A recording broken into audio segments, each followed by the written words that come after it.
એવું કહેવાય કે દીકરી નાની હોય ને, કોઈ એમ કે ને કે આ તો મારા પપ્પા છે, ત્યારે એ છોકરી હામી થઈ જતી હોય કે હો મારા પપ્પાને નહીં કહેવાનું, એ મારા જ છે, કોઈના નહીં.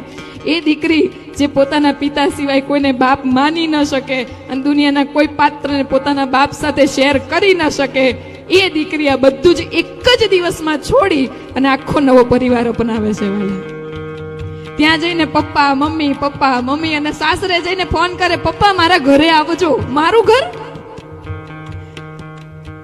18 વર્ષ જે ઘરમાં રહ્યા ને, 2 દિવસ એ ઘર છોડીને ત્યાં જતા રહે, એનું મારું ઘર માની લીધું વાલા 2 જ દિવસમાં. મારા પપ્પા મારા મમ્મી છે ને, પપ્પા આવું કહેતા હતા. એની વાણી સાંભળજો વાલા. ક્યાંય એવું નથી આવતું એના પપ્પા, ક્યાંય નથી આવતું એના પપ્પા. જ્યારે ભાઈઓ સંબોધન કરે ને સાસુ સસરાને, ત્યારે એમ કે અમારે એના પપ્પા છે ને, એવું સંબોધન કરે. પણ દીકરી હંમેશા 2 પક્ષે મા બાપને સરખા રાખે છે વાલા. દીકરીઓ માટે તાળીઓનો ગડગડાટ હોય.